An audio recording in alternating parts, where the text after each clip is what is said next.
morning, Parkland! It's Friday, which means the weekend is here. It has been a long week, and it's time to relax. Today, the weather will be just like yesterday, cloudy and 45 degrees. Please stand for the Pledge of Allegiance. I pledge allegiance to the flag of the United States of America, and to the republic for which it stands, one nation, under God, indivisible, with liberty and justice for all. You may be seated. Now here's one of the stranger stories we've come across here at PPTV. Have you ever wanted to sleep in a pizza? Why not, right? Everyone loves pizza and everyone loves sleeping, so why not put them together? So how do you do this? Start with red sauce sheets, add a pepperoni and cheese quilt, and top it off with a crusty pillowcase. And voila, you've got yourself a pizza bed. The mock-up for this delicious linen situation has been floating around the web for the last few months, but once again, thanks to the power of social media, the internet is making someone's pipe dream a reality. The pizza bed creation, which belongs to Brooklyn-based artist Claire Manalingio, is gaining momentum on the crowdfunding website Kickstarter. Manganiello says that the idea came to her when she and a friend were talking about how nice it would be to be able to crawl under the cheese layer on a piece of pizza and then eat your way out. The sheets are going for $100, $125, and $150, depending on your bedding and pizza size, of course. You won't be able to eat your way out of the bed in the morning, but at least your order will be shipped to you in a pizza box.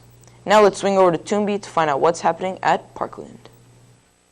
Thanks, Omer. First up, Mr. Stonemeyer stopped by to give us an update on a survey we all took earlier this year.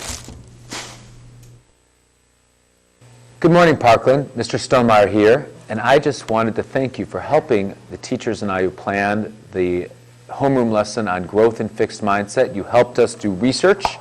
You went out and you tallied up how many times teachers praised you for either good effort or good grades. And I'm happy to report that you received praise for good effort twice as much as good grades. That means we're reinforcing the growth mindset in this school twice as often as we're reinforcing the fixed mindset. That's good news, Parkland. Let's keep it up and enjoy the rest of your day. Thank you, Mr. Stonemeyer. Students who are involved with identity, this is a reminder that you will be meeting this afternoon to make up for some of the meetings you missed. If you have any questions, please see Mr. Parker. Members of the Dear Divas Book Club, you will resume meeting next Thursday. See Miss Dada or Miss Dial if you have any questions.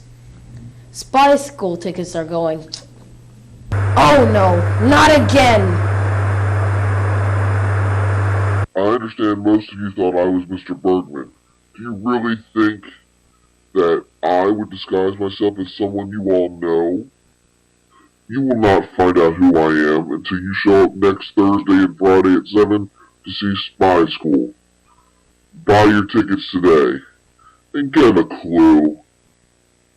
Don't you think I can disguise myself as anybody I want to be? Ra, are we back? Good? Okay. As I was saying, tickets are going fast, so get them at lunch today for just $5. Now here is Nasifa to tell us about an important movie that opened this weekend in 1991. Thank you, Toomby. This weekend in 1991, the last movie with the original Star Trek cast, Star Trek VI, was released. Star Trek had always dealt with social issues, and this movie was no different. The Klingons had a major accident that almost destroys their planet, and the Federation now have a chance to totally wipe out their deadliest enemy. The movie struggled with the question, do you purposefully wipe out an enemy when you know they can't defend themselves? Or do you try to reach peace with them and help them to survive?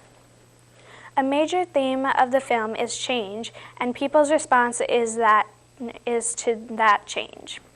The older members of the both Federation and Klingons felt there couldn't be peace at all due to long-seated racial hatred of one another. But the younger members argued that we could try and make that peace happen. It asked a lot of questions science fiction movies don't usually deal with. Check out this preview for the movie.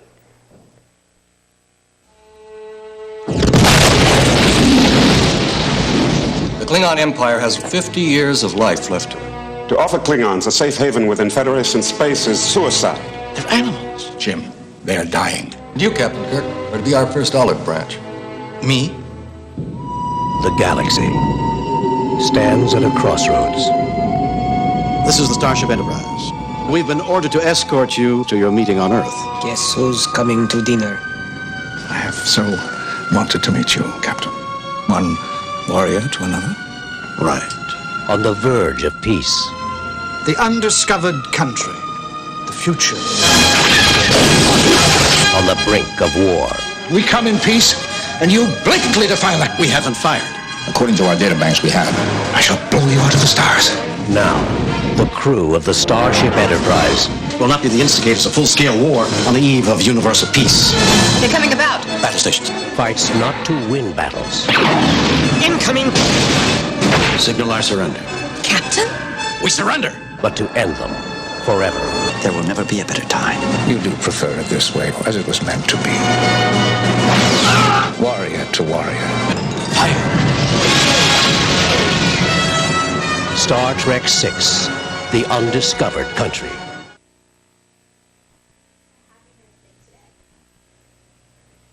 Oh well, happy birthday to you. Happy birthday to you. Well, happy birthday, happy birthday, happy birthday to you. Thanks, Nasifa. We're going to end with a quote from Star Trek VI. Some people think the future means the end of history. Well, we haven't run out of history quite yet. The Chancellor called the future the undiscovered country. People can be very frightened of change. Don't worry about changes, Panthers.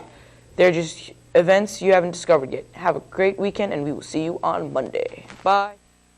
And all the kids now, they come running